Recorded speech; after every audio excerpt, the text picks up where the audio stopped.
मित्रों, आज मैं बात करूंगा आरक्षण के उद्देश्य और उसके दुरुपयोग। मित्रों, इस बात को मानने में कोई भी मुझे संकोच नहीं है कि समाज में काफी ऊंच नीच था बीते समय में। इसका कारण क्या था,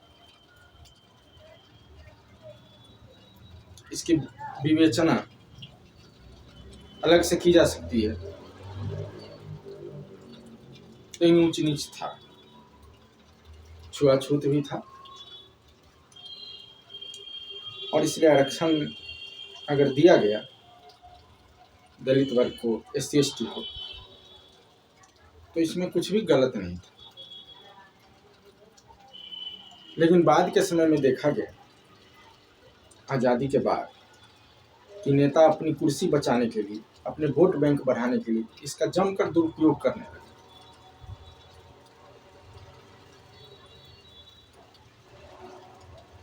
दलितों को आरक्षण पहले से मिल रहा था, उसके बाद पिछड़ों को आरक्षण दिया गया, कहा गया कि ये पिछड़े, जबकि वो किसी भी तरह से पिछड़े नहीं थे, फिर भी मान लिया वो पिछड़े थे। तो क्या सारी जातियां पिछड़ी थी? जो पिछड़ी जातियां कही जाती हैं उनमें से सारी जातियां पिछड़ी थी? सारी जातियों का लेवल एक बराबर था, उनके पास एक बराबर संसाधन थे, एक बराबर संपत्ति थी? ऐसा बिल्कुल भी नहीं था। यादव, कुर्मी जैसी, जाट, गुज्जर जैसी जो बलवान जातियां थी, उनके पास ज्यादा संपत्ति थी, और किसी भी मायने में वो जनरल वर्ग से कम नहीं थी।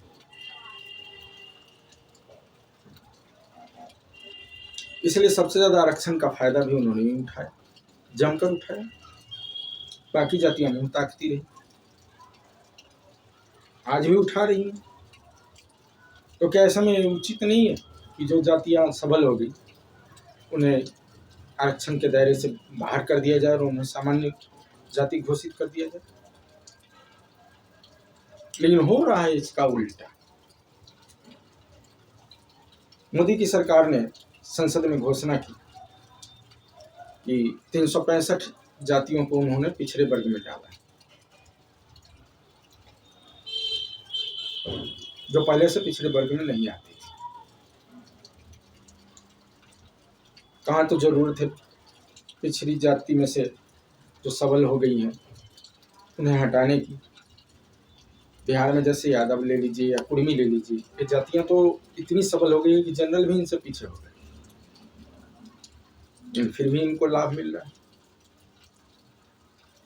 दूसरी जो कमी है आरक्षण देने में, आरक्षण की जो नीति है, आरक्षण का जो प्रावधान है उसमें, कि एक ही परिवार बार बार आरक्षण का लाभ ले, इसको रोका जाना चाहिए। एक ही परिवार में डॉक्टर का बेटा डॉक्टर हो रहा है, इंजीनियर का बेटा इंजीनियर हो रहा है, टीचर का बेटा टीचर हो रहा है। मान लीजिए कोई 100 यादवों का गांव है, एक ही परिवार में धनवान हो गया, बाकी 99 मुंह ताक रहे हैं। ऐसी स्थिति भी सही नहीं। फिर आरक्षण का फायदा क्या है? आरक्षण का उद्देश्य वोट बैंक बढ़ाना तो था नहीं। जो निर्बल थे उनको सबल करना था, आर्थिक दृष्टि से सबल करना था, क्योंकि अर्थ ही सब कुछ है, पैसा ही भगवान है आज के जमाने में। तो जिनके पास पैसा आ गया वो बलवान हो गए, चाहे सामाजिक रूप से हो या राजनीतिक रूप से। जो भी अनुसूचित जाति या जनजाति या पिछड़े वर्ग के नेता हैं, किसी राजा महाराजा से कम तो नहीं है। कितने ठाठ बाठ से जीवन जीते हैं, बहुत सारे सवर्ण उनके आगे पीछे करते हैं। या फिर कोई SP है, उसके यहाँ वो अगर दलित जाति से है और उसके यहाँ अगर कोई सामान्य वर्ग का व्यक्ति सिपाही है तो उससे वो जूता साफ करवाता है,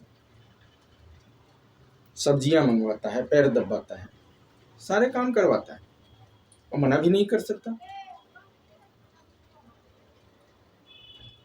फिर किसका शोषण हो रहा है? शोषण हो कहाँ रहा है? जिनके पास पैसा है वो शोषण कर रहे हैं, जिसके पास नहीं है उसका। यही तो हमेशा से होता है।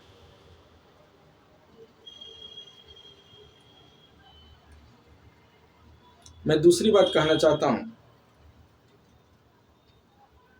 कि मोदी जी ने स्टैच्यू ऑफ यूनिटी बनवा दिया। अच्छा किया, बनवा दिया। पटेल जी को कहा कि बहुत महान थे, उनकी बड़ी सी मूर्ति होनी चाहिए। पटेल जी अगर दान लेकर महान हो गए, 565 रियासतों का दान लेकर, तो जो राजपूतों ने दान दिया,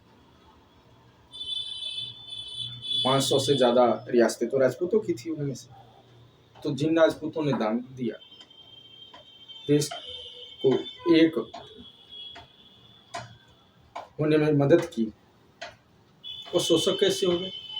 दान लेने वाला महान, दान देने वाला बुरा। हद है यार।